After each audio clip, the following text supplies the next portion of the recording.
Hello, welcome to my latest webinar. So it's all about Skeps for beekeeping.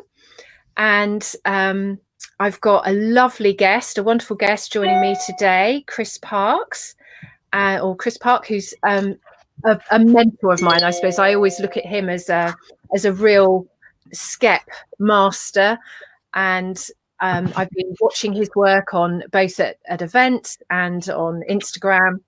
So if you ever do want to know more about Skeps, then you're going to find out from Chris in a bit. So if you're watching this on replay, then welcome, and I hope you enjoy what we've got in store for you. And for those of you that took part in the Skep challenge, later on we're going to announce the winners. So that's all very exciting. And of course, not only are we talking about Skeps, but this coincides with the Skep challenge, but also with me launching an online course of teaching how to make Skeps. And Chris teaches, he does physical courses, and he's got one with Bees for Development in January. And both of us had our physical courses cancelled this year. So it was an opportunity to think, right, how can we help people learn about this amazing traditional craft, but from the comforts of their own homes? So I was really excited about the Skep challenge, that we were able to teach people how to make Skeps, but just from videos. So we know it can work. And really, when you're making Skeps, it's just such a therapeutic way of working, and it's just something that you really want to spend more time doing. And that's the biggest problem with Skep making, is that life gets in the way and we can't be doing it all the time. So welcome, and I'm going to make a start. So you can see Chris there with some of the tools of his trade with his Skeps, and then there's me doing a bit of stitching, and you'll see we've both got cow horns, and that is a very traditional way of guiding your straw. So when you're actually threading your straw, you actually want to have it held quite firm. So those of you who are doing the challenge, you'll notice that we were using all different kinds of things. You could use elastic bands, tops of bottles, plastic bottles. You can use napkin rings, they're quite good. Even sturdy loo rolls, if you cut them out, they're quite good. So you don't have to have a cow horn, but it is quite nice because the cow horn flares out. And traditionally, all kinds of things have been used. And I think that's the most important thing to remember, is that Skeps are an ancient craft that are still made all around the world, and we use whatever we have to hand. So it's not about they have to be made a certain way. It's a way of crafting a basket from whatever grows in your area you have to hand. So today in the webinar, this is what we're going to cover. So we've got the wonderful Chris Park, and he's going to be answering some questions in a bit. And we're going to talk about the Skep course. And if you wait to the end of today's webinar, I'm going to give you a special promotional code so that you can get a 20% discount on doing the course. So that's worth hanging on for. And the code is just going to be valid for 24 hours. So I'm going to talk through a bit about the history of Skeps and beekeeping, because I find that fascinating, and I'm sure you will too. And then Chris is going to answer some questions and talk about how he works with Skeps, because he is a practicing Skep beekeeper. So he keeps his bees in Skeps, which is becoming more and more popular. But Chris is somebody who has been doing this while nobody else was, while it was still thought of as an unusual or too old-fashioned or even unsafe way of keeping bees. So it's wonderful that Chris is now coming back into the forefront, and people are really learning a lot from how he's managing to keep his bees healthy and strong by using Skeps. And then I'm going to announce the Skep challenge winners. So we'll have those being announced and what their prizes will be, and then a bit more detail about the course details and the promotional code, and then we'll come back and answer questions with Chris. So if you've got any questions, you can just type them in the comments throughout the whole presentation. So if anything pops into your head that you'd like to ask, just pop it in, And at the end, we can go through the questions and answers. So who am I? Well, I'm Paula Carnell, and I am a beekeeper. I'm a skep maker. I'm an author. I have 2 books, Artists to Bees and Bees in Bhutan. I'm a bee adventurist, a wonderful beekeeper friend of mine, Jacqueline Freeman, who's a natural beekeeper over in America. And she came up with the phrase that I'm a bee adventurous. So I love to travel around and learn about beekeepers in different parts of the world and see how bees are healthy, so that we can bring that knowledge back here and learn from it. You know, there's amazing pockets all around the world where people are doing incredible things with bees, and I'm on a quest to find out all about them. But of course, this year I've not been able to travel since February. So which is great, because actually I've been able to connect, but using Zoom. So we've just found other ways. So I've been able to travel to more parts of the world virtually than I would have been able to do physically. And I'm a speaker, so I do run webinars, I speak for groups. I love talking. Anybody who knows me will know it's quite hard to stop me talking, but I just feel I'm on a mission. There's so much that we can learn from the bees, and I really want other people to understand what the bees are trying to tell us, and how we can be influenced by that, and how we can make the world a better place for all of us. And I'm a bee consultant, so I advise businesses in particular and individuals if they want to keep bees, but always in a naturopathic way. So with my studies with medical herbalism and my own work with my own health and my work with my bees, it's all from a naturopathic perspective. So I don't use chemicals in the hives, I don't feed sugar, and I only take the honey that I feel the bees are happy to share with me. So that's the way I work. And I'm a teacher. So in my former career as an artist, I used to teach people how to paint. And now I find one of the best ways to learn is to teach, because when you're passing on what you've learned, you have a way of memorizing things. You have to know what it is that you've learned so that you can actually share that knowledge. And this is my bee team. So there they are in disguise in their bee suits. And here they are, so you can see their faces. There's me on the left, there's Randy, then Kerry, Linda and Joe. And so between us, we've got about 60 odd years of beekeeping experience. And so we work together doing our various jobs, looking after our own and other people's bees. And here I am with one of my recent skeps. So I'm not a neat skep maker, and I don't claim to be that, but I do love doing it. And I haven't been able to dance a jig yet on one of my skeps, but they do hold my weight. And I was really pleased that a little mini one I did during the challenge, that would actually take my weight. So that's quite exciting, that even something that small is that sturdy. So I'm passionate about skeps. And for me, it's this time of year. It's when the bees are quiet and asleep. This is the time to prepare for the next year. And when we have lovely warm days, it's just wonderful in the autumn to sit outside and be weaving a skep. So how far back do they go? Well, we know all around the world, people have used different types of grasses to weave into baskets.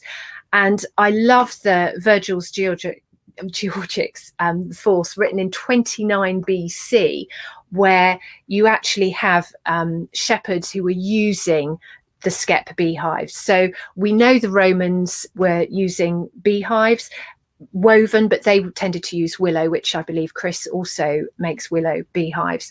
And the grasses have evolved in different regions and through different times. So the rye grass and the wheat grass is very much something that we do in the UK, and they're a bit tighter and more weather resistant than the willow. So what used to happen is with the willow, they'd be woven, but then they'd be plumed. So they'd be coated with a mixture of cow dung and clay to make them more resilient for the weather.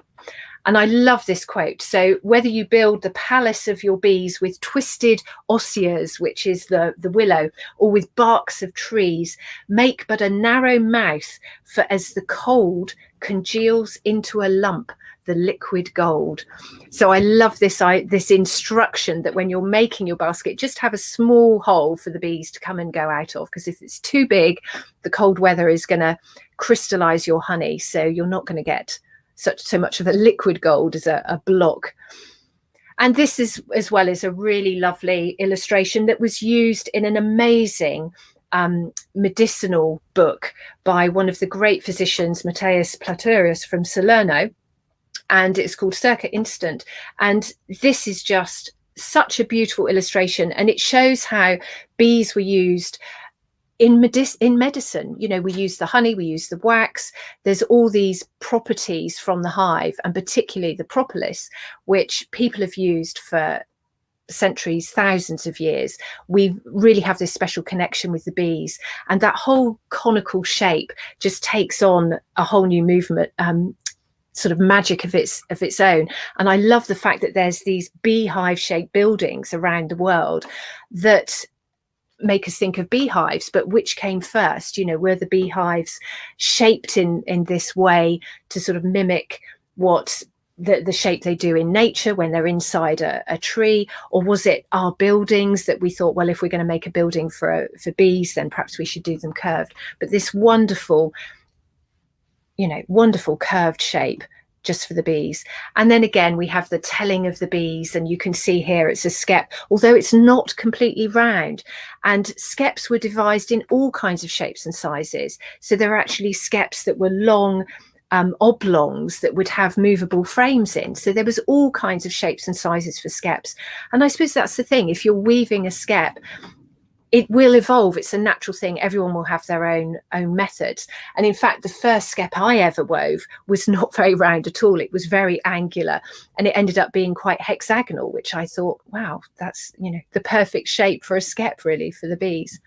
So here's some of the tools. So I talked about the horns, and you would also have, which I initially started using, a turkey bone or a chicken thigh bone, and it would be carved out so that you could thread the cane through. Now, we use a lapping cane, but traditionally it would be a briar or bramble. And so the big leather glove there, that would be used to sort of strip the spikes off the bramble. And then you would use other tools to divide it up, cleave it into thinner strips. And that's what would be used to weave up your straw together. Now, I use a metal stick, which I had here, and I've now moved it, which is called a fid. So it's used for making ropes with boats, but it has the same idea that you can then thread the cane through and pull it through. So the lapping cane comes from Malaysia, and it's from creeping palms that are then stripped the bark, and then you can use them into these thin strips. That is great for binding your skeps together. And then this is a beautiful one, and what I love is where you've got the cane stitches really neatly. You can see them all going around a spiral. They're all in line, and this is something that the more you make a skep, you can start to fine-tune your skill, and you can start to make them neater, and then lining up the stitches can help to make them look beautiful. I've got a lovely one here which I bought at a beekeeper's auction, and you can see here it's very, very neat, very, very tight and beautiful, and dark straw where it's weathered.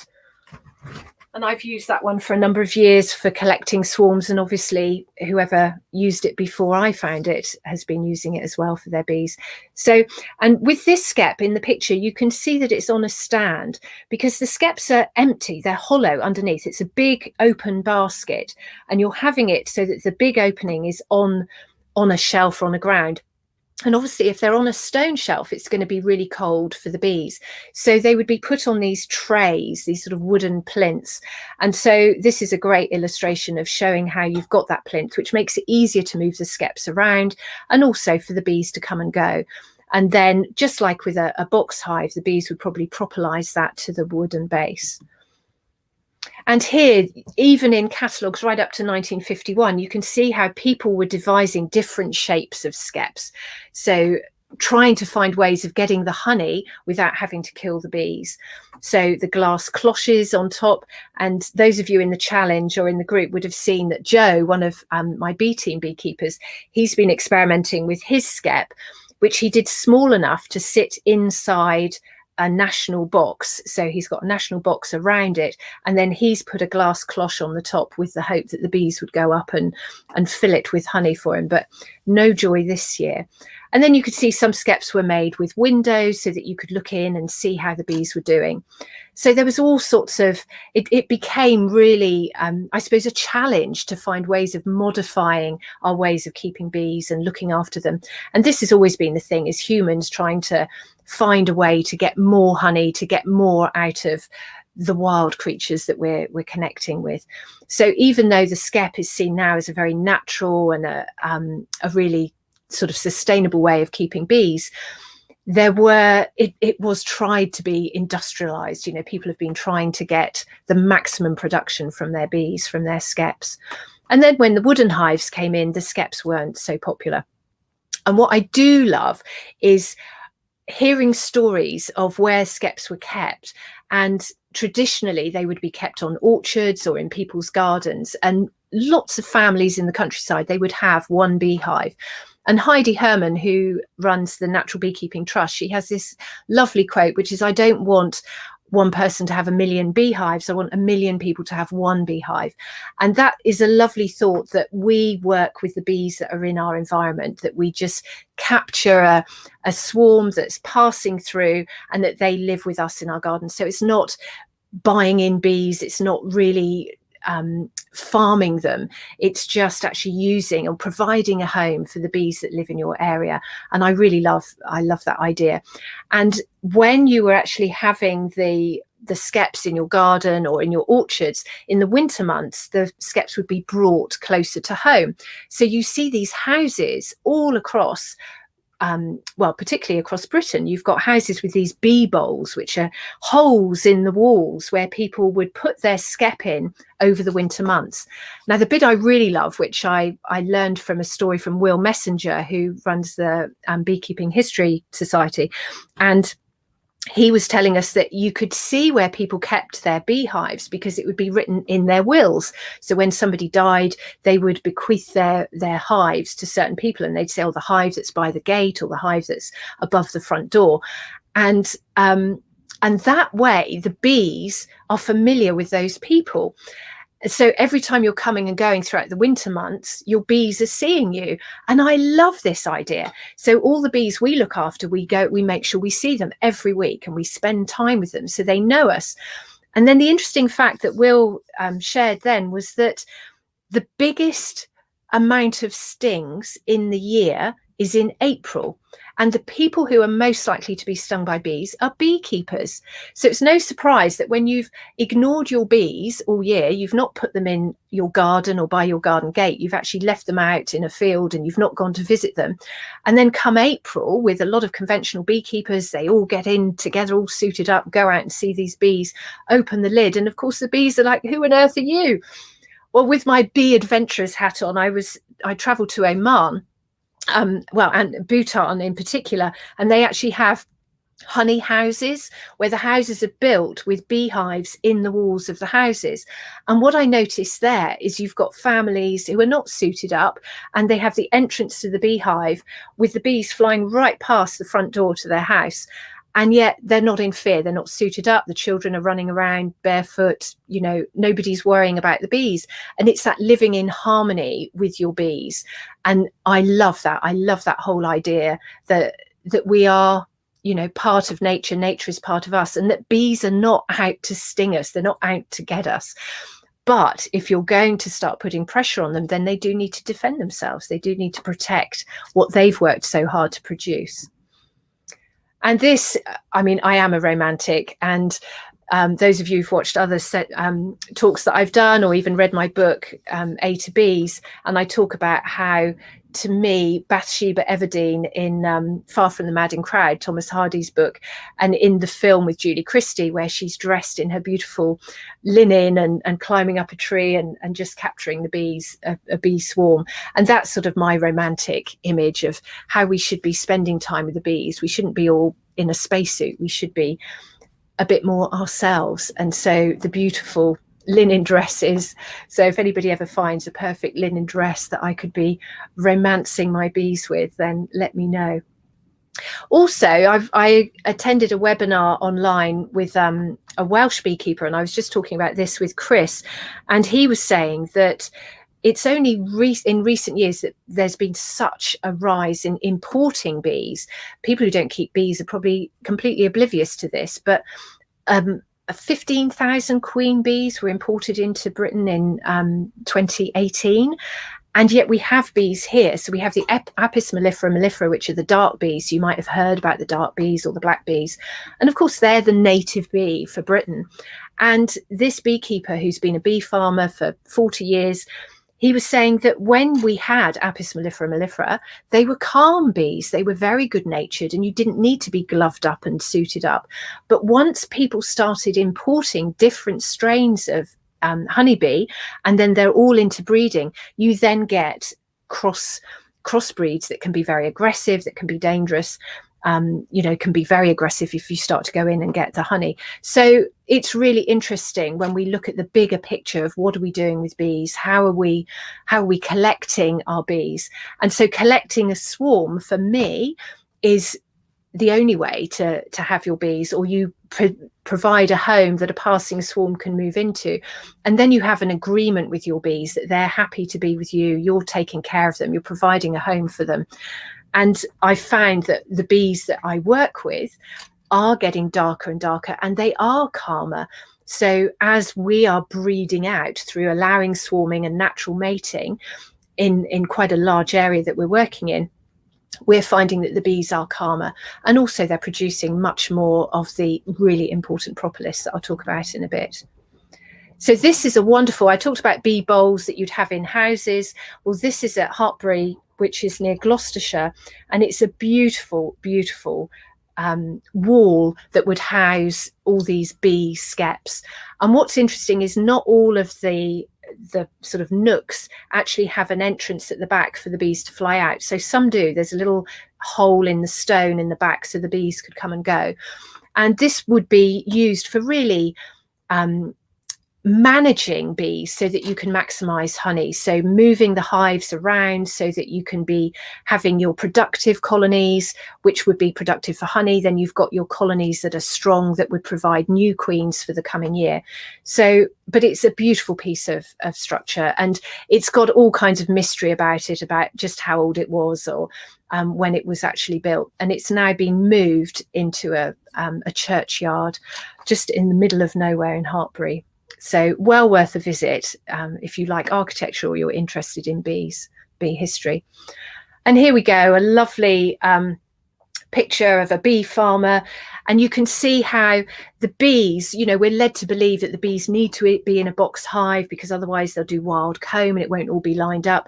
Well, here we can see inside a skep the bees do have a bit of structure and order, and so they would be taking honey. Now, taking the honey wasn't always a pleasant occupation. So sometimes the colonies would be drowned so that the honey would be left, or sometimes they would be smoked out with sulfur sticks. But eventually people were trying to find ways of taking the honey while keeping the bees alive. And so this driving of the bees was devised. And here you've got the original skeps upturned so that the bees have got the big base is actually facing upwards, and then you put an empty skep on the top, and by drumming the bottom skep you're forcing the bees to move up. So this would be driving the bees so they'd leave their original home and go into the top skep and start making new wax. Now, what people do have to understand is that the bees need a lot of honey to make wax. So I'm not sure how successful this was, and perhaps Chris will be able to enlighten us a bit more about driving of bees and how much drumming he may do with his beekeeping. And then again, the whole shape of the skep, it's mimicked all over the place. And here, this is a bronze token that was actually found in Ilminster, so in Somerset, so near where I am, 1810.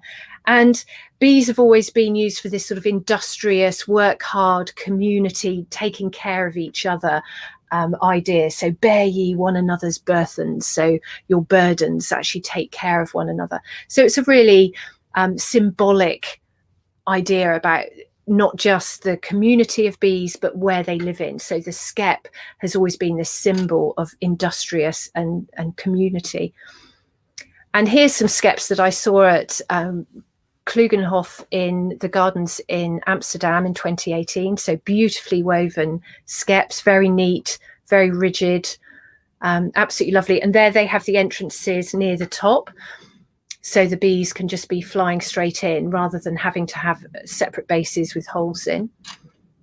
And here's some skep hives that I look after. So we've got 2 skeps that have been clumed. So this is the one that's got bees in. And with the 2 skeps, one looks sort of very pale and green, and this one is very rust coloured. And it's where the warmth of the bees has dried out the clume. So you can tell that those bees are thriving, that they're strong. So we don't take honey from those bees, but we're just able to observe them and watch them and hopefully catch the swarms when they swarm. And there I've got a shungite pebble in there, which helps protect them against EMF radiation. And what's really good about skeps, this is what I love about skeps, is this amazing substance. So this is the propolis that the bees make from resin and wax. And they use it to seal up their hives. So this is a corner of a wooden hive, and you can see how they use it to just stick things together. So conventional beekeepers don't like this because it makes it really difficult to open up the hive. You get this horrible cracking noise as you break the seal. But propolis is just so powerful. It's antibacterial, antiviral, antimicrobial, antiseptic. So it's the bee's skin. It's what they need to protect themselves with. So in the wild, they would actually have a propolis envelope inside the tree or wherever they would make their nest, and they would live inside this envelope of propolis, which is their skin. It's, you know, one bee is not one bee, it's the whole colony is one. So they need something that holds them all together, and this is the propolis. Now the problem with modern wooden boxes is they're very smooth on the inside, so it makes it really difficult for the bees to attach the propolis. Whereas with a woven skep or with a rough wooden log hive, the bees can attach the propolis really easily. So it makes it easier for them to protect themselves. And here, this is the top of the skep hive called Holly. And you can just see, if you look closely, you can see how they've actually filled all the gaps of the straw in with propolis.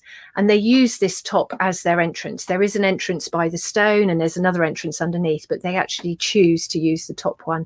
And I think as the colony has got really big and strong, they just need a wider entrance. And here it is looking inside. So we'd only open or even inspect a hive like this twice a year. So once in the spring and then once in the autumn, just to make sure that they're all right. But there's been a couple of autumns where they've stuck it down so rigidly with propolis, and we thought, right, they know best, we'll leave them be. But we can tell from the outside, as long as the whole hive looks dry and warm, then we can tell that they're still thriving. And that's the big thing about beekeeping, is staying patient and trusting the bees, because we need them more than they need us. And then working with the shape of bees, I love this photograph of a natural swarm, and there is so much love in the bees, and so that whole shape of the heart. And then this is the sun hive. So this is a step on from Skeps, and these were designed by German or Austrian, Chris will probably remember, Gunther Mank, and it's 2 baskets, but in the top basket you actually have curved frames so that the bees can attach their wax comb, instead of to the actual basket, they can attach it to the wooden frames. So the idea of this is that in some countries where skep beekeeping without movable frames is forbidden or illegal, then you can actually get around it by having a basket with frames inside, so that as long as, if you ever have to inspect your bees for disease, you can remove the frames, then they're allowed to do that. So particularly in states in America, it's very difficult for people to be allowed to keep bees in skeps, which is a bit sad. And so now I'm going to go over to Chris so that he can share with us some of his wisdom. So there we go. Hi. Hello, hello. I'm so excited that you could join us. And I know that what I know is just like a thimbleful compared to your knowledge of Skeps. So I hope you weren't too frustrated with... No, thanks. That was riveting. I enjoyed your presentation. Very good. Oh, good. Thank you. Very kind. So could you give us a bit of an introduction on how you got involved with Skeps? Is that how you started beekeeping, or did you start with Skeps and then the bees came? So share with us how it started for you. Okay, so there were two tap routes into how I became a beekeeper, and I was a skep maker before I was a beekeeper.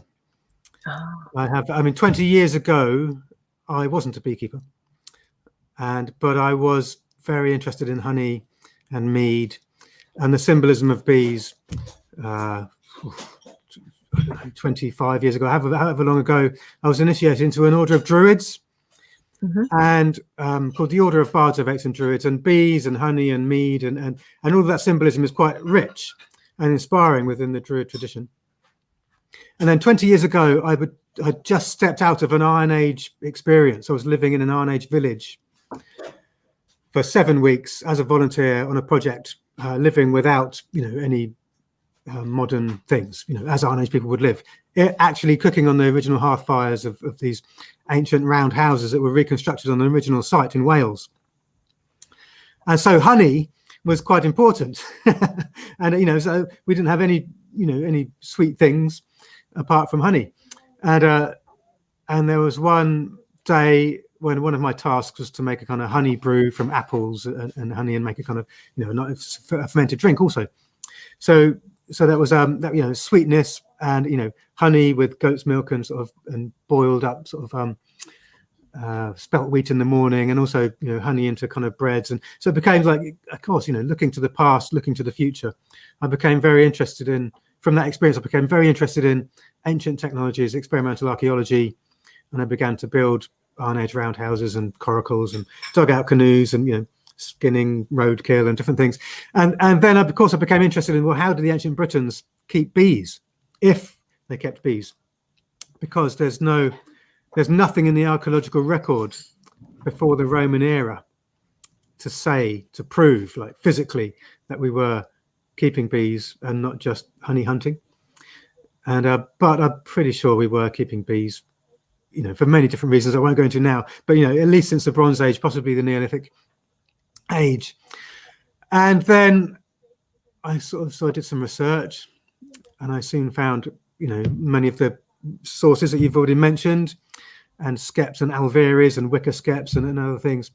And I just had this really strong kind of inspiration and feeling that I had to keep bees in Skeps, and it's just something that I had to do. But I couldn't find anybody doing it. And I soon learned that you have this etiquette, don't you, as a beekeeper, to keep your bees healthy, because your bees are going to be overlapping with other people's bees. And I thought, okay, I soon learned that it's illegal in most states of America, but some states you can, like Alaska and Missouri for some strange reason. And they have all these interstate laws about moving hives around America. But it's, again, as you've mentioned, that you can't do it in Germany legally, which is why the sun hive was developed. But you can do it here. So I thought, great. So I'm going to do it. So I started researching skep making. And you're never far from brambles, are you, and grasses and things. And then I thought, okay, I need to be a bit more transparent with the local beekeepers. I ought to join my local bee club, might learn some things. And I contacted the BBKA, said, did you have anyone skep beekeeping? They said, oh no, but they sent me to see some old bee masters who had done it before and had written about it and written about how to make skeps and things like that. So I spent some time, sort of sitting at these people's feet, sort of downloading everything they had to say.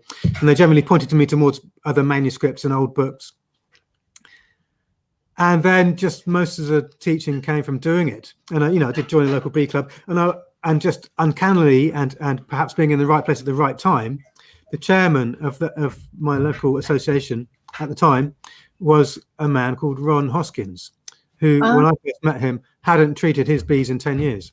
So I had all the confidence I needed really to kind of keep bees in a skep and have never ever treated bees with anything. Well, actually, the first year I did shake a bit of icing sugar on. I don't think the bees really enjoyed that, and I did go around and put some essential oils of thyme and wintergreen in a few places, and someone encouraged me to get a homeopathic spray, in the first season. But I've never done that since. And I think bees have been living with pathogens and viruses and diseases and pests for over 40 million years. They're experts at adaptation, aren't they? And they know what to do, in any scenario. In the last 100 years, we've thrown a lot of scenarios at them, but I think they're still capable of, of doing it themselves and just adapting. So yeah, does that answer your question? Yeah. How I got into beekeeping, and I must say that I keep bees in so many different things, not just skeps. I keep bees in probably everything you'd imagine. Just like you. It's the opposite of standardization. But they're all allowed to swarm, and they're all untreated. Yeah, and never filled sugar, all that kind of stuff. Yeah. Yeah. Similar ethos. Yeah, I think something that like you were, my first year, I had a mentor who's a really experienced beekeeper, but he did treat, but he was very sympathetic to my complete inexperience, but also passion for keeping things as natural as possible. And I could never get to grips with smoking. And so, that was sort of lucky that I just had to get used to working with the bees without a smoker, because I could never keep my smoker going. And then I learned more about lavender oils and essential oils. But I remember the first time he treated my bees, he used thymol, which is thyme, and he was like, it's an essential oil. And I was like, okay. I don't like the fact it comes in a packet, but I just felt it wasn't right. And then I read, I think it was Michael Bush's books about, natural beekeeping. And he was saying about the balance of the essential oils within a hive. And I think the more I learn about it now, you just think, gosh, yeah, we just don't know enough about what's going on inside there. And just putting in, even a bunch of lavender is going to upset their balance that they work so hard to keep. And what I really am excited about now is that the science is really backing this up. So there's now evidence that thyme or thymol is affecting the fertility of drones. And it just makes you think about it makes me think about what we can learn from that, when we're soaking in all these smells from our environment, and you just think, what is that doing to our insides? So I also really wanted to know about your working with bees. So I mentioned about the driving of the bees and managing them. So how often do you open your hives? Do you have a look in, or are you looking more from the outside? Yes, I have a standard procedure sort of inspection, if you like. And it depends what they're in. We're talking about skeps today, aren't we? So and it depends what system of management they're in. Sorry, the kids are banging toys around in the background. But so sometimes I might be single hiving, like your skeps, and other times I'll be double hiving, which is a great book called The Handy Book of Bees by A. Pettigrew, who was known as the Bee Man's son. He was a great champion for this system. And so it's a skep with a hole in the top, like your one, but a bit bigger, which is like a brood skep, if you like, and then you have an empty, smaller cap or a super skep on top. So it depends really what kind of situation they're in, but very sort of crudely, if all those skeps are busy over there, but this one's quiet, I'll go and have a look. Simple as that. And every single colony in a skep here, I think most colonies here are reduced because they're all allowed to swarm. So they're either, imagine we're in the middle of summer, they're either a colony that has swarmed, so they're reduced, or they're a swarm from the current year, so they're reduced and just building up. And so I will often go around and have a look to see, if they're building up well, or if they've requeened, a particular time of the year. And so it's different each time, I suppose. And when you just got a really strong colony, they're really happy, and you don't really need to go in. And then other times you've got a colony that's maybe not quite so strong as the others, and you think, well, why is that, and what are they doing? So, and it's sort of it's a mixture of sort of science and sorcery, really. Sometimes you think, oh yes, I definitely need to have a look, and other times you just think, oh, I get a sense that that's not the right thing to do. So there's a bit of intuition involved. Yeah. But if a colony has become really quiet, 9 times out of 10 they've become queenless. You know, the virgin queen hasn't mated, and then it's opportunity to kind of cut out all the old comb and, you know, harvest what might be there, and the wax and the bee bread, and it's surprising how much honey they can leave behind as well. You know, and sometimes the colony will just swarm down to nothing. So it'll be old comb, and bees love to be on new comb, don't they? That's one of the reasons they do swarm. Yeah. And so they can swarm and swarm and swarm and send out a big swarm, prime swarm, and then a cast and a cast, until there's just a few drones kicking around left behind. And then that's an opportunity to cut everything out. You can go around with a blowtorch if you're really quick, if you feel like you need to do that. And and then there can be honey in there. And it's just the trick is to get in there before the wax moth and the mice and the other bees, robin. Yeah, and wasps later in the season. Yeah. But nothing's ever wasted, is it, in nature? No. Bees produce so much and medicine and nutrition for so many creatures, but if we're cunning, we can get there first. Yeah, I think that is it, isn't it? In fact, yesterday I was checking some hives that are golden hives, they're wooden boxes. Yeah. And I noticed 2 of the colonies, both strong colonies, had a single wasp just come out of the hive. So it had obviously been in there, but there was no great fuss, and there weren't all the guard bees. And it just suddenly occurred to me, do you know, perhaps sometimes the bees are happy just to share. They'll go, okay, yeah, we'll let the wasps have that little section here. Maybe. Yeah, it's interesting. I mean, wasps get up a bit earlier than bees, and they don't mind working in the rain either. So they can, if they're clever, they can get into the hive early in the morning before any of the guard bees are up, and they can cover themselves in the hive scent, and then they'll come and go all day long because they've got that scent on them. But yeah, you're right. I mean, it's I think unless a colony is really, really weak, then the wasps won't be of any detriment to that colony, and if they are weak, then perhaps it's their time to wane anyway, isn't it? Well, yes, and I think that's what we have to accept. And if you've allowed your bees to swarm, and if they've been allowed to produce drones, then actually they live on anyway, don't they? But just somewhere else. They're just not. Yeah. So all the bounty is shared out, isn't it? Yeah. So what's your experience with Propolis, and what do you think? I mean, do you think that it's a preferred way for keeping bees, or have you got any tips of why you would advocate people, if they're first-time beekeepers, to go perhaps for a skep rather than a wooden hive? I think how you keep your bees generally boils down to why you're keeping bees. And so that would be the first question to ask yourself, is like, why do I want to keep bees? Do I want to sell honey in my local deli? Do I just want to have some bees in the garden? Do I want to harvest honey even? Or do I just want to give bees a habitat? Am I interested in bee medicines and apitherapy? All those questions kind of ask yourself, and then and that can sometimes help you decide what style of hive to have. And what, I mean, basically, beehives are for beekeepers. They're not for bees, are they? They're for people's convenience. Yeah. And some are more convenient than others. Skeps are really convenient for bees because there's no temptation to kind of, open up. It's lovely, isn't it, to open up a hive and have a look sometimes. It's just a nice thing to do. Yeah. But you can't with a skep. So that's great for bees. And as you mentioned earlier, they're less interrupted, and the hive scent isn't dispersed, the temperature isn't lowered. There's so many good things about a colony, but it's a double-edged sword, isn't it? When the alarm bells that ring in most conventional beekeepers are, disease. I mean, maybe a little one about swarming as well, but that's not such a big deal. So the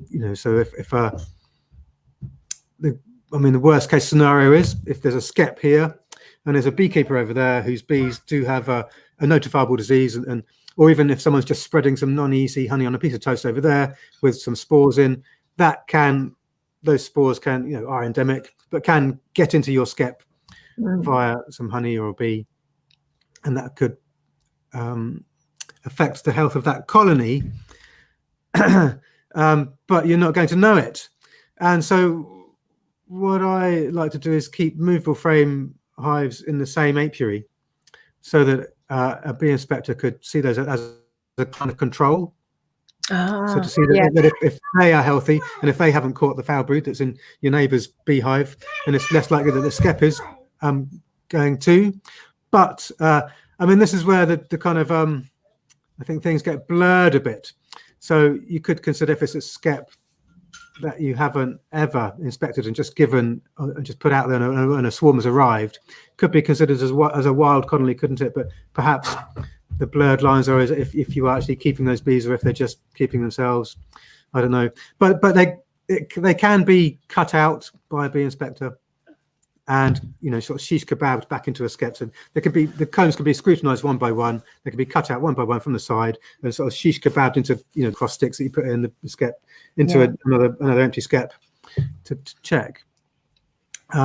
But the good news is that bees in a skep, their immune systems are much stronger and they're much healthier, much happier for so many reasons that they're less likely to succumb to a disease. Yeah. And, so I think it's a lovely practice, skep beekeeping, and not many people do it. So I like to encourage it. But I think also that you can keep bees in very salubrious and healthy and ethical ways in any kind of hive. But skeps just have that extra charm about them, and bees like them more. They're round and they suit the shape of the cluster of the bees.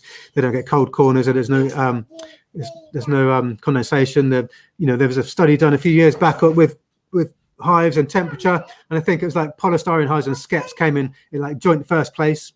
But I think the skep just kind of gets extra bonus points because it's biodegradable and natural, and polystyrene isn't. You know, so there's so many reasons why skeps are good. Harvesting honey is a bit stickier, isn't it? You know, it's just if you're harvesting honey, you don't have these neat frames to get hold of, and the bees will swarm, but they can swarm in any situation. But so there's slightly more etiquette than where your skeps are sited, because the bees will be swarming. And but that's a great thing for bees. Bees love swarming. It gives them so much vitality. It's a sign of a healthy colony, you know, if they're able to swarm. And a lot of that is down to education of the public, that they don't need to be scared. It's not like these horror films where the bees are just swarming to attack you. You know, they're just trying to find another home. And not like us kicking our teenagers out. You know, it's the mum going out, and then the teenagers are left behind to create a new queen. So it's natural, and it is just people just don't know. They just don't know. It's nice to see a swarm, isn't it? Certainly, it's very educational. It can be alarming for people, and you know, people do get stung by swarms, but it's less common, and you just don't know. Again, you know, our colonies overlap, and you just don't know the temperament of the bees that your bees might be mating with, do you? Unless you're in a really isolated situation. Yeah. So you do have to be mindful of that also. But I think, you know, you can be a bee whisperer. I remember rescuing some bees from down in Hampshire somewhere. The guy had them in a quite close to his house. Wasn't very kind to them, and they were very angry, and they were on the sort of north side of a wood in a damp place. And you know, they sort of come and try and get up your trouser legs even before you got near them. And but I just brought them back, and he'd become allergic, you know, no surprise. And so I just brought them back here, put them right at the end of the apiary, and just left them for a while, and they became nice eventually.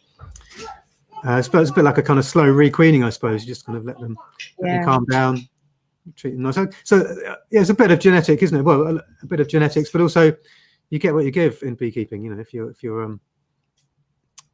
you're brutal, that comes back to you. If you're sensitive, that can come back to you. But then other times, you know, if it's just the weather, you just, you know, then they'll soon let you know. Not today, thank you very much. Well, it's 50,000 female hormones, isn't it? So it's going to be a little bit volatile.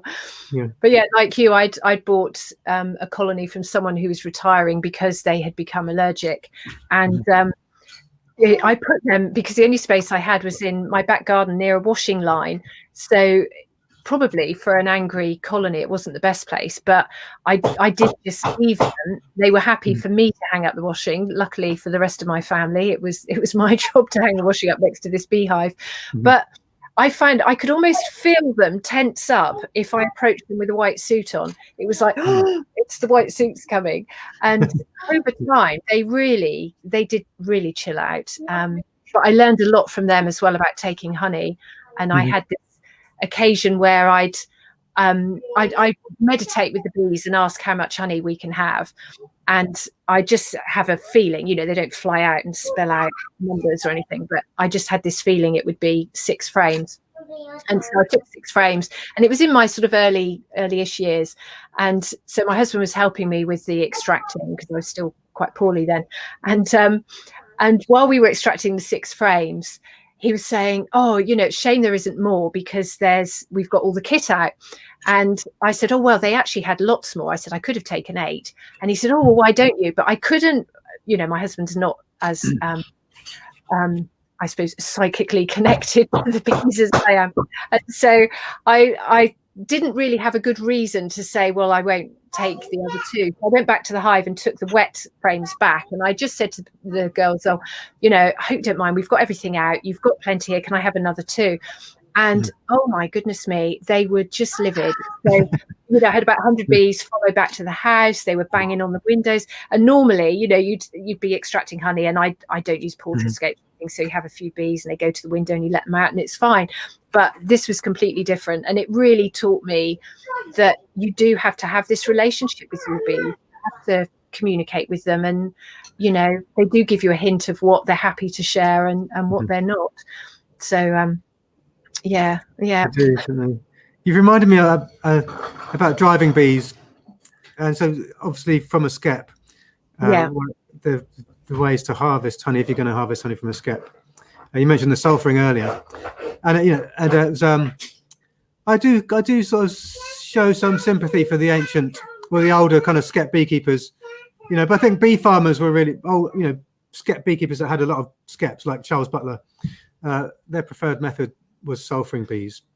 And it might seem, I mean, it does seem brutal to us today, but that's just what happened. Any kind of livestock, you know, towards the winter, you would cull some of it to keep you alive through the winter, you know, and it would come springing back next season. There was this kind of irrepressible, natural spring-like force every May time.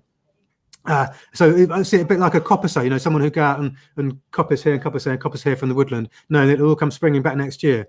And that's the time before human rights, let alone animal rights.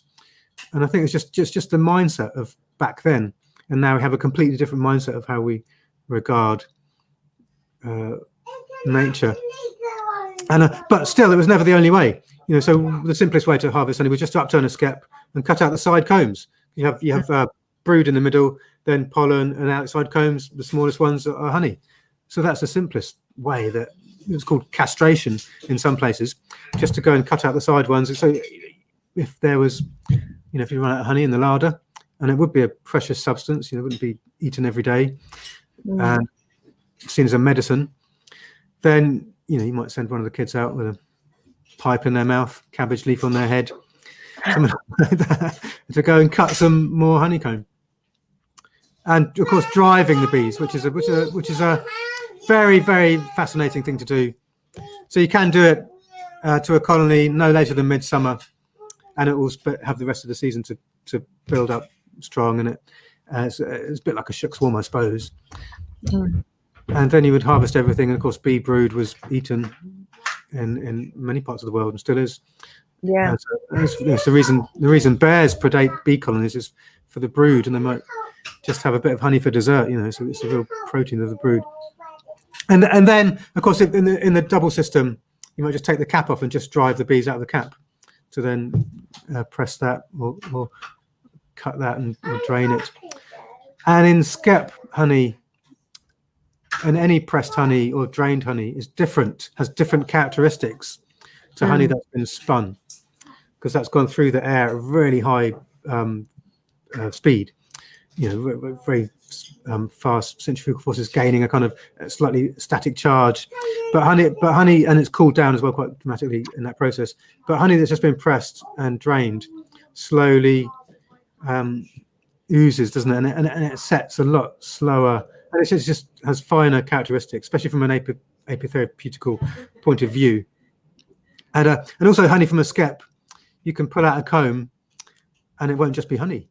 You know, so the other side might be full of bee bread, which is probiotic, amazing nutritional substance. And then, you know, and then from then on, you might want to make mead with that. You might just want to eat that. You might want to make mead with that. So you've got this pollen-rich mead that's got these great nutrients in it, which is good for a mead.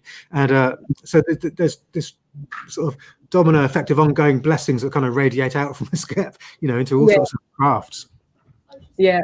No, it's sort of, well, it's holistic, isn't it? You know, it's looking at the big picture.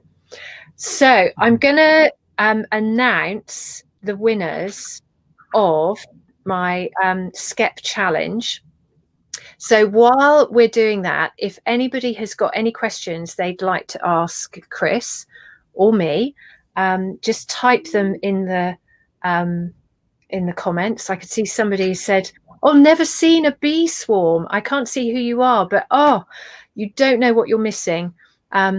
You'll have to have a look through some of my videos, or maybe I'll share a video of a swarm. I know in some of my talks I've got little snippets, because it's just like, well, it's amazing. It's the feeling, the vibration, you know, the sound around you when you're completely surrounded by bees. It is just amazing. And we've been lucky, you know, on many occasions to walk into an apiary, and just as you walk in, you can just tell something's about to happen, and then whoosh, they all take to the sky. So yeah, it's an amazing experience. So not something to be scared of, but something to feel blessed with, I think, if you get to see such a thing. So here we go. So the Skep challenge winners. So the quickest maker was Claire Carnell, no relation. We had never met before, but she found this, I think, through Instagram, and then got her kit. So Claire actually gets a free course. So you get to do the Skep Making course for free. But if you feel now, because you did do very well, if you feel that you don't need the Skep course, you can use the same monetary value against the naturopathic beekeeping course or the honey for business course. So yep, so you'll have to let me know. I'll be emailing all the winners. The most unusual shape, Kerry Redman. So she will be getting a Skep kit, and Kerry did a lovely sort of rounded basket, which was perfect either you know, for a snake charmer or for storing all her Skep kit in. So it was a really nice mixture. And then a special gift for Lisa Butt, because it's her birthday. So she treated herself to a kit because it's her birthday. And so Lisa, you've got £50 to spend on one of my courses. So it's not a cash voucher, it's a voucher to spend against a course or another kit or whatever. And then because it's my birthday on Monday, I'm going to give Anne Cowell a straw starter, because Anne hasn't quite got started yet. And so I'm going to send her a little starter, because it was actually a starter like this, a bit smaller than that, that was I picked up from the lady who taught me how to make Skeps, called Diane Robertson. And I'd seen her demonstrating at a fair, and I was just mesmerized. I just loved it. And I found out about all the kit and what to do. And she made one of these for me. And so I had this actually in my bedroom, and I was looking at it every day for about 2 years before I finally got all my stuff together and actually made a Skep. So the starter, having a starter, is something that can just prompt you to try and finish it. So I'll be sending one of you, sending you one of those. And so, and thank you very much for all the people that took part. Really grateful of that. So here's some of the pictures. And then I mentioned about Joe's Skep, where he put a glass cloche on top of it. So there's his skep there with he actually got the old demijohns and cut the bottom off. So it's a really nice size. So the bees had started to go up, but again, not soon enough, or it wasn't strong enough year for them to go up there. And then we have another beautiful basket there. So yeah, so I'm really, really excited. And in the Facebook group, we have the pictures of those that have completed them. So the course. So what I'm doing, I mean, I've taught you all on the challenge, everything you need to know. So you've got the 3 steps: how to make a starter, how to do the basic stitching, and then how to finish off a skep. So I'm really pleased that so many of you managed to make a skep just from those 3 little lessons. So in effect, you wouldn't need to do the course because, you know, it's worked. You've had all the information for free. But if you want to learn more, so if you want to know how to do the entrances on the skeps, if you want to know more about shaping, and then all the tricks and twists and turns about how to really fine-tune your skep making, so that all comes on the course. And you'll actually have videos and illustrated worksheets so that you can download them, because I know not everybody can learn from videos. I'm not really a video person. I like to read something and then be shown. So so you'll actually get the different ways of learning. You'll have lifetime access. So all the instructional videos for the challenge, they're actually be coming down tonight. So tonight is your last chance to watch those and get your own Skep challenge done or started if you haven't yet done that. And then we'll do with the actual Skep course, because we're not meeting in the flesh, we'll actually have a Zoom meeting. So you'll have the opportunity to ask any questions or to talk about how you're getting on with your Skep, and if you have any problems or you need to be shown something in particular. And there'll also be questions and answers. So if you have a problem and you get stuck, you can put in a question and then I'll do my best to answer it for you. So the course is £144, which includes the kit with the starter. And I mentioned that I'm going to announce a promo code. So if you just do the course, it's £87. But today, if you put in, and then Randy's just put up there's the link. So the link is actually going to be in the comments. And then if you follow that link, you'll get taken straight to the order page for the course. And if you put in Skep20 in the promo code box, then you'll actually get 20% off.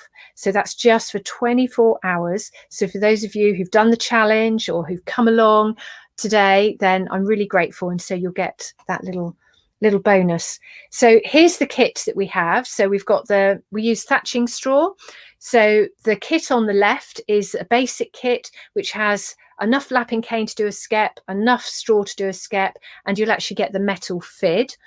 And then the one on the right, you actually have a starter as well. So when I teach the courses in a group, then what I tend to do is give everybody a starter, and then we spend the first day actually stitching and making your skep. And then when you come on to the second day and you're much more proficient with stitching, then I show you how to do a starter, because the starter is fiddly.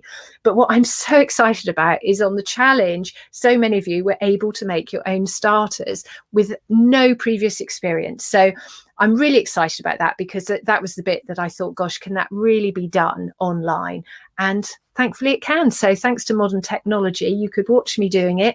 And I had to do plenty of practices to find a way of teaching it easier so that you could understand how to do it. So these are the 2 kits, and I can ship them anywhere in the UK. I'm afraid I can't ship them outside of the UK. I could ship the fids, or I can help you find them if you're somewhere around the world and you want to get some kit.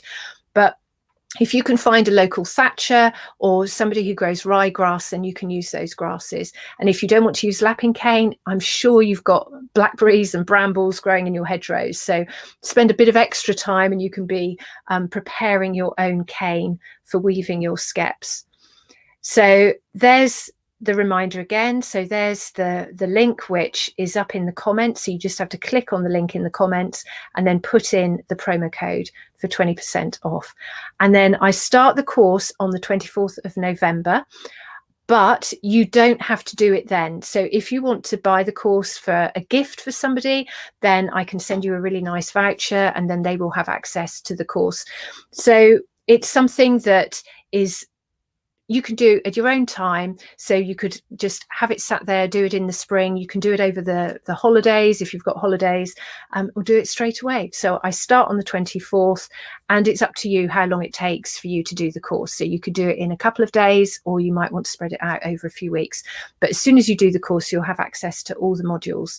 So depending what stage you're at, you can then see all the different sections and what you need to learn. So if you've already been making skeps, but you want to know how to do the entrance holes in different places, or you want to make a handle, then I go through little video sessions and worksheets on how to do all that. So there we go. So thank you very much for joining us today. I'm going to come back and we can have another chat if there are any other questions.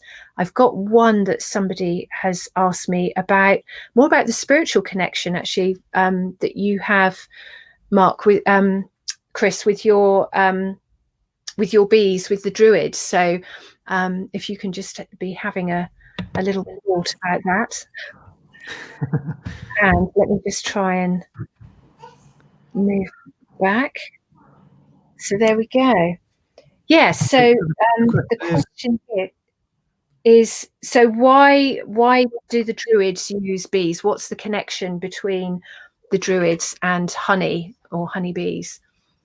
Oh, it's so that's an essay of an answer. But let me give you some kind of keys, I suppose. So so a lot of the oral tradition of Britain was eventually written down. Some of it was eventually written down by monks, Welsh and Irish monks, in the sort of 11th to sort of 12th and 14th centuries. And there's one triad. They're collected in triads, kind of like collections of things in threes that to help us remember them. You know, so for example, there was one. Well, a fairly recent one was the 3 medicines of the physicians of Mythfi, and these are like some kind of hereditary Welsh herbal medical healers near the West Brecons. And so the 3 remedies of the physicians of Mythfi, that's easy for you to say, the Meddygog Mythfi: water, honey, and labour. So we see right at the heart of this Welsh healing tradition.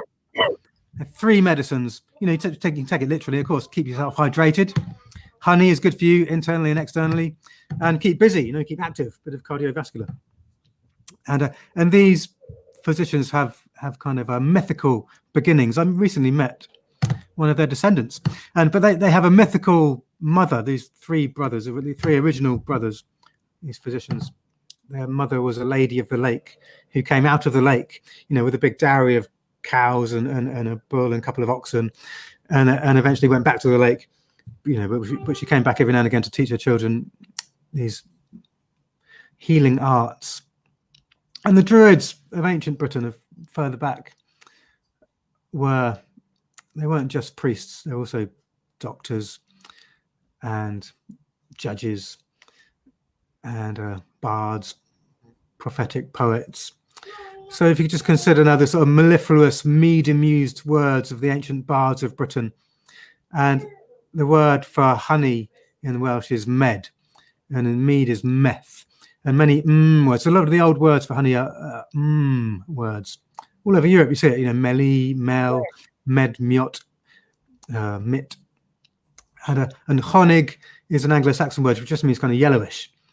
But not saying that the Anglo-Saxon traditions are wonderful and they have lots of honey and bee products and mead flowing through them. But concerning the Isles of Britain, as far back as the time of the Iron Age Britain and Bronze Age and the Druids, there's another nugget of folklore which tells us the 3 names of the Isles of Britain, as the bards relate. The 3 names of the Isles of Britain. Before it was first ever settled or invaded, it was known as Plasmyrddin or Clasmyrddin, which you can literally translate as Merlin's place or Merlin's classroom, or even the word Merlin suggests the sea or a holy place or a green place, or a place or a green island that's surrounded by seas, that's girt by seas, which this island is. and these isles are. And then when this island was first ever settled or invaded, it was known as Evel Innis, which is literally translated as the Honey Island. So here we are, stood, from my home screen to yours, upon the Honey Island, or the Isle of Honey. Oh, isn't that amazing? That is amazing. Yeah, and then the third name is when these isles were first unified under one king, and his name was Prydain, and this island became known as Ynys Prydain, and still today in Welsh. And of course, back in the Iron Age, even before Irish Gaelic and Scots Gaelic, the tongue, the language of ancient Britain was a kind of Welsh, Cornish, Breton language. And so even today, the word Prydain just means Britain in Welsh. So it's possibly that's where the name Britain comes from, and people relate Prydain with Brutus and that whole mythology of Brutus coming over to Britain. So that's just one key. That's just one triad that unlocks a whole load of, or two triads that unlock a whole load of folklore and a whole lot of that long drink of the ubiquitous meads, inspiring, poetic, wisdom bestowing, health giving meads of the Isles of Britain, of which the Druids and the bards and the ovates were partakers and perpetuators. Wonderful. Oh, I love that. Well, I think now I can catch you on the spot here now, but do you have a skep to hand that you could just show everybody or not? Yeah, I've got a few around. I've only got like antique skeps in here that I've collected, many that I've made, but I suppose the most interesting one, I'll just fetch the most interesting one. Okay, that would be lovely. Wow, to think that we're on the land of honey. So this is French. And there's a picture you showed earlier that reminded me of this, of the Telling the Bees album with the square base skep. That's I was trying to get you bigger, but I can't. Base skep going up to a point. So this is a style of skep from the Limousin region of France and the Land region, and I'm sure you well know that the bit of the skep that wears away first is the rim. Yeah. And even you can find some British skeps that had a kind of hoop with holes drilled in as a bottom rim, or even a wooden rim. And when we come to those hybrid skeps that you were showing and talking about the industrialization of skeps, the neighbor hive and things like that, they had wooden rims too. So it's quite common and easy to buy a hoop and then start your skep off from a hoop. But in France, they did it with a square, normally ash wood, and there's something about it. So I had to recreate one, and I've got one in the apiary with a good load of bees in it at the moment. But it's a nice thing to do, is if you get into skep making, then to kind of branch out, because there's so many. As soon as you step into the world of skep beekeeping, you realize that everybody did it differently. Yeah. And even contemporary beekeeping, you've got two people that might have exactly the same kit, they'll still be doing it differently. But even the styles vary from place to place, and materials vary from region to region. And this one is French. Oh, that's wonderful. Now, we've actually had some interesting comments here. Raz Joe has said Ma is honey in his native language, which is Amharic Ethiopic. And he also says hieroglyphs of ancient Egypt refer to Abyssinia, which is the ancient name of Ethiopia, as a source of honey and beeswax. So we're all connected, aren't we? Honey really connects bees. They connect us all around the world, which I just think is magical. And aren't we blessed to work with such amazing creatures? So, well, thank you so much for joining me. It's just been lovely. And I definitely have got to, when we are allowed out, I definitely want to book onto one of your Skep Bee experience days. And I highly recommend anybody to go on one of Chris's courses or come on mine, but just get involved with your bees. Can I mention some podcasts I've been working on as well? Yes, do. But, so over lockdown, we haven't been going out much, but I mean, life still sort of ticks over on the farm, really. But we haven't been so social. And so some friends of mine had an idea to make some podcasts. So we've been doing that since March. And you can check it out. It's www.livingbeing.com. That's LIVINGBEEing, livingbeing.com. And at some point, Paula, we ought to interview you about something or another. I'm sure you'd be a great interviewee. And but we've interviewed beekeepers, scientists, musicians, artists, apotherapists, all sorts of people, and we're going to sort of continue to do so. Oh. So if you like a bit of podcast listening, bit of lockdown listening, then head to Living Being. It's on Podbean, and it's been recommended by BBC Podcast Hour, and also we've got, it's on Facebook. Just look it up. Can I type it in somewhere? We've already typed it in. Great. Thank you. The links there in the comments, so people will be able to see that. And I'll be saving this, and there'll be a replay. People will be able to catch it on YouTube or Facebook afterwards. So thank you so much. It's been an absolute joy to capture a little bit of your wisdom, and well done to everyone who won the prizes. So we'll be in touch with you on how to get them to you. And I look forward to seeing the rest of you on the bee course through November, and we'll be making Skeps so we can re-establish this traditional craft and make sure it doesn't just die out or fizzle out when the likes of Chris and I fizzle out. So let's keep it all going. So thank you very much, everyone, for joining me, and farewell. Cheerio. Bye.